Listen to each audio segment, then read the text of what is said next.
This channel does not promote any violent, harmful, or illegal activities. All content provided by this channel is meant for an educational purpose only. Kunal ঘোষের কথা শুনে কি মনে হচ্ছে জানেন তো, সব হয় শুধু আমরাই জানতে পারি না। মানে রাজ্যে শিল্পের উপযুক্ত পরিবেশ রয়েছে, কাঁড়ি কাঁড়ি বিনিয়োগ আসছে, কিন্তু আমরা কেউ কিচ্ছু জানতে পারছি না। বিরোধীরা বলেন যে শিল্প নেই, কর্মসংস্থান নেই, তাই বাংলার শিক্ষিত ছেলেমেয়েরা বাইরে চলে যাচ্ছে। অথচ কুণাল ঘোষ বললেন তো এত শিল্প আসছে, মানে একসঙ্গে বেশি চলে এলে তো সেগুলো হ্যান্ডেল করা মুশকিল হয়ে যায়। তাই জন্য আপাতত একটু সময় নেওয়া হচ্ছে। ওই বড় বড় কারখানার এটা করে জানেন তো, যখন প্রোডাকশান খুব বেশি হয়ে যায়, অনেক বড় কারখানা, কিন্তু তারা কিছুদিনের জন্য কারখানা বন্ধ রাখেন, প্রোডাকশানটা বন্ধ রাখেন। ওই জমে থাকা প্রোডাকশানগুলো সেগুলো যখন বাইরে ঠাইরে চলে গেলে, বিক্রি বাটা হয়ে গেলে আবার নতুন করে প্রোডাকশান চালু হয়। এটাও সেরকম, একসঙ্গে অনেক কিছু চলে এসছে, তো এটা সব সেটেল করে গেলে, শিল্প হয়ে এদের কাজকর্ম সব শুরু হয়ে গেলে, কারণ শিল্প এলেই তো আর চট জলদি একদিনে সমস্ত কিছু শুরু হয়ে যায়, একটু সময় লাগে। তো আপাতত ওই সব এসে গেছে অনেকে, তারা এখন শিল্প স্থাপন করে নিন, চাকরি বাকরি সবাই পেয়ে যান, তারপর আবার নতুন করে খোঁজ করা যাবে। আবার নতুন একটা ঢেউ চলে গেলে তো আরেকটা ঢেউ আসবে। তো আপাতত একটা ঢেউয়ের ঘাড়ে আরেকটা ঢেউ ভাঙলে আবার সেটার থেকে সুনামি হয়ে যেতে পারে, তখন সামলানো মুশকিল। সুতরাং আপাতত একটুখানি সেই সময়টা নেওয়া হচ্ছে আর কি। দেখুন এর মাঝখান থেকে কি হচ্ছে, বাংলার ছেলেমেয়েরা বাইরে চলে যাচ্ছে। এতদিন তবু ওই বেসরকারি চাকরির খোঁজে বাংলার ছেলে মেয়েদের ভিন রাজ্যে যাওয়ার কথা উঠতো, আর ইদান তো বাংলার ছেলেমেয়েরা সরকারি চাকরির খোঁজেও বেশি দূরে না, এই বিহারে চলে যাচ্ছে, পাশের রাজ্যে। কারণ এই রাজ্যে স্কুলে নিয়োগ বন্ধ, বিহারে ক্লাস 9 থেকে 12 নিয়োগের পরীক্ষা চলছে, নিয়মিতই হয়, আর নিয়মিতই নাকি সেই পরীক্ষা দিতে যাচ্ছেন বাংলার ছেলেমেয়েরা। এবং এটা কিন্তু প্রচার নয়, এটা ফ্যাক্ট।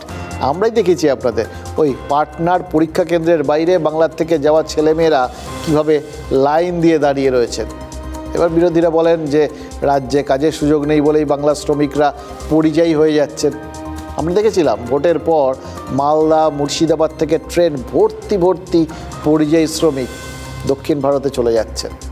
বিরোধী রাজনৈতিক দলগুলোকে বলতে শুনেছি শিল্প নেই, কর্মসংস্থান নেই, লোকের মনে হতাশা আছে শুধু, তাই মানুষকে ভুলিয়ে রাখতে দুর্গাপুজোকেই নাকি শিল্প বানিয়ে দিয়েছে রাজ্য। আচ্ছা, এই কথাগুলোরও বলার কি কোনো মানে আছে? খালি নেতিবাচক কথা।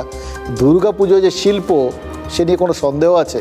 এই যে এত সব সুন্দর প্রতিমা, বিরাট প্যান্ডেল, এত আলো, এই শিল্প কি কম বড় শিল্প নাকি?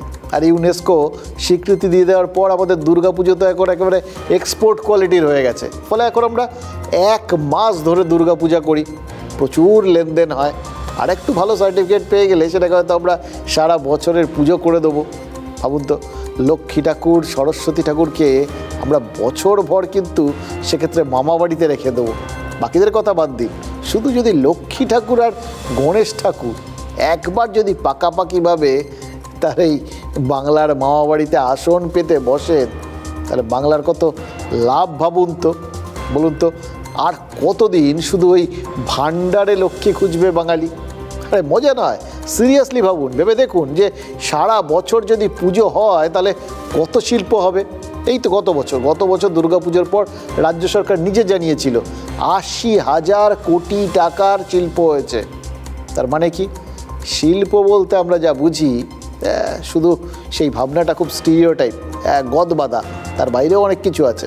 মানে আমরা তো শিল্প বলতেই ভাবি যে বড় কলকারখানা, শুধু রাজ্য সেটাকে শুধু শিল্প বলে মনে করে না, তার বাইরে অনেক কিছুকে শিল্প বলে মনে করে।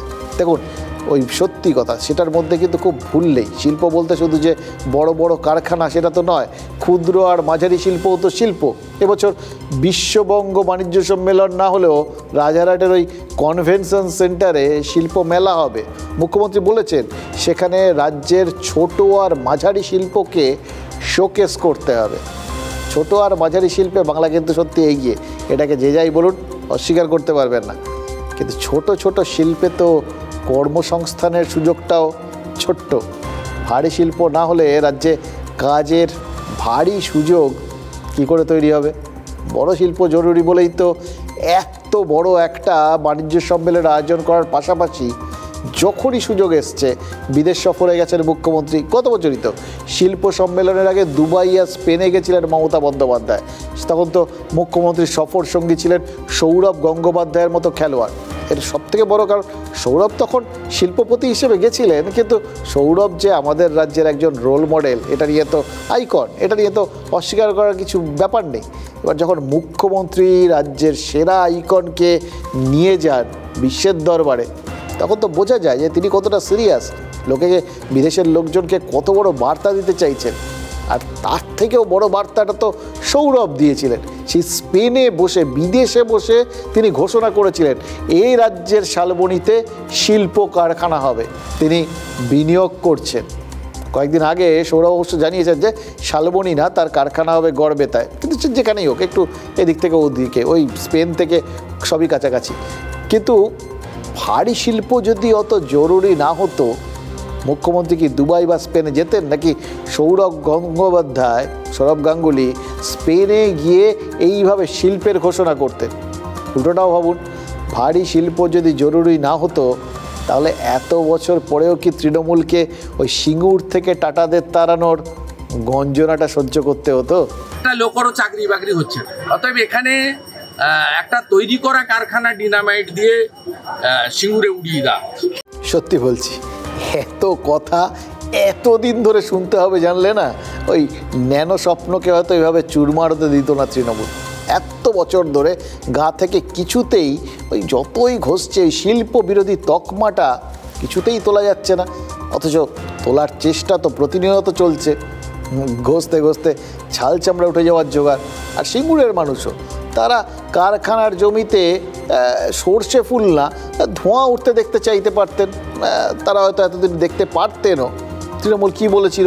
তারা বলেছিল যে কিছুতেই তারা ওই 994 একর জমিতে কারখানা হতে দেবে না, 400 একর জমি ওই অনিচ্ছুক কৃষকদের ফেরত দিতে হবে। 994 থেকে 400 একর বাদ, মানে কত রইল? 500 একর। তৃণমূল বলেছিল এই 500 একর জমিতে কারখানা করলেই টাটারা কারখানা চালু করে দিতে পারে, কোনো অসুবিধা নেই, তাদের কোনো আপত্তি নেই। কিন্তু মুশকিল হচ্ছে রতন টাটা রাজি হননি। তিনি বলেছিলেন টেনে টুনে 75 একর জমি ফেরত দিতে পারে। এই 1 বছর আগে বিশ্ব বাণিজ্য সম্মেলনে আসা ব্রিটিশ প্রতিনিধিদের কাছে সিঙ্গুরে কিন্তু বাস তৈরির কারখানা করার প্রস্তাব দিয়েছিল রাজ্যের তরফে। ফিরহাদ হাকিম ব্রিটিশদের কিন্তু বুঝিয়েছিলেন সিঙ্গুরে জমি একদম তৈরি, 594 একর জমি একদম তৈরি, সেখানে ইলেকট্রিক বাস তৈরির কারখানা হোক। ফিরহাদ হাকিমরা মনে হচ্ছে জানেন তো, কাঁটা দিয়ে কাঁটা তুলতে চেয়েছিলেন। একবার ভাবুন, একবার যদি বাস দিয়ে ওই ন্যানোর কাঁটাটা তৃণমূল তুলতে পারত, সিঙ্গুরের জমিতে কারখানার একটা ইঁটও যদি এই 1 বছরে গাঁথা হতো, তাহলে কি কাণ্ডটা হতো ভাবতে পারছেন? একটা কারখানার বদলে আরেকটা কারখানা, ছোট্ট ন্যানো, তার বদলে বিরাট বাস, দেশি কারখানার বদলে বিদেশি ফ্যাক্টরি, এই সব কিছু তৃণমূল এনে দিয়েছে বলে প্রচার করতে পারত। এবং তাহলে বিশ্ব বাণিজ্য সম্মেলন 1 বছর না করলে তাদের কি বিরোধীদের খোঁচাটা এভাবে হজম করতে হতো? উল্টে বিশ্ববঙ্গ বাণিজ্য সম্মেলন 1 বছর আগে যে সুর বাঁধা হয়েছিল, সেই সুর বছর ঘুরতে না ঘুরতেই মাঝখান থেকে দেখুন এই সমস্ত কাণ্ড কারখানায় বেসুরো হয়ে গেল, পুরোপুরি কেটে গেল। রাজ্যে শিল্পের নামে ভাঁওতা দেওয়া হচ্ছে, বিরোধীরা এই সমস্ত কুকথা বলার সুযোগ পেয়ে গেল। আর কি হলো? আর যেটা হলো, ভেতরে একটা অসহিষ্ণুতা তৈরি হলো জানেন তো। আর শিল্পপতিদেরও রকম সকম, সে আর কি বলবো। শিল্পপতিদের সঙ্গে বৈঠকে মুখ্যমন্ত্রী নাকি অসন্তোষ প্রকাশও করেছেন যে শিল্পপতিদের একাংশের সহযোগিতা রাজ্য ঠিকমতো পাচ্ছে না। এটা নাকি মুখ্যমন্ত্রীর অনুযোগ। আচ্ছা, শিল্পপতিরা রাজ্যকে যদি সহযোগিতা না করেন, তাহলে কেন করছেন না? কারণটা কি?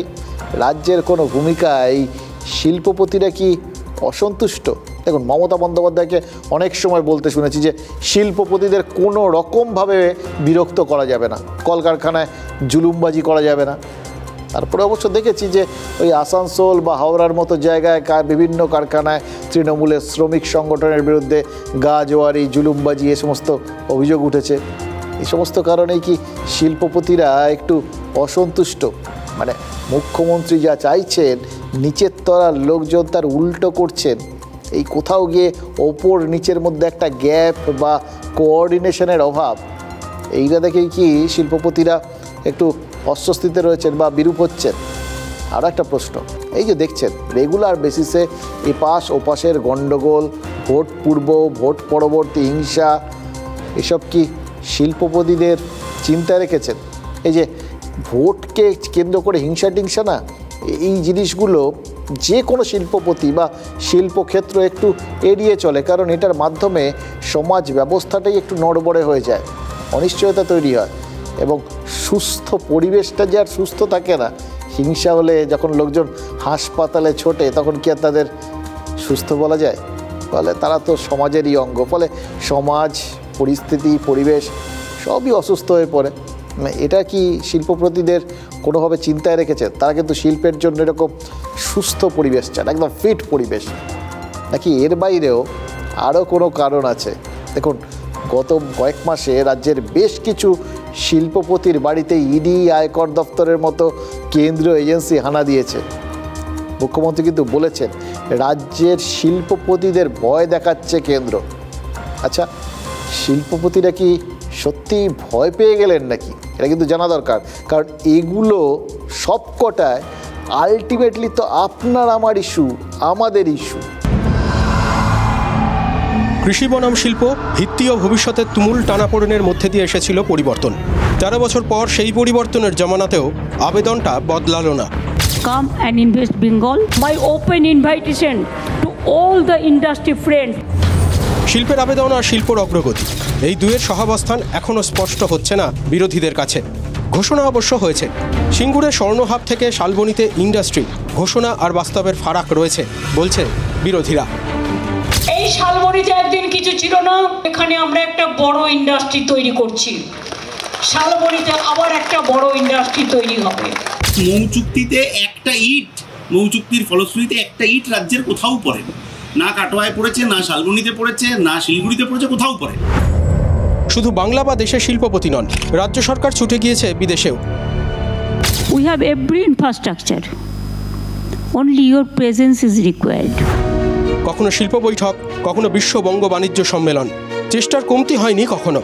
বৃহস্পতিবারও শিল্পপতিদের সঙ্গে বৈঠকে বসেছিল রাজ্য।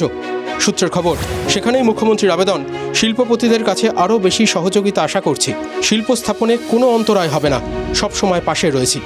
সূত্রের খবর, এবছর বিশ্ব বঙ্গ বাণিজ্য সম্মেলন হচ্ছে না। নবান্নের বৈঠকে সেই সিদ্ধান্ত হয়েছে।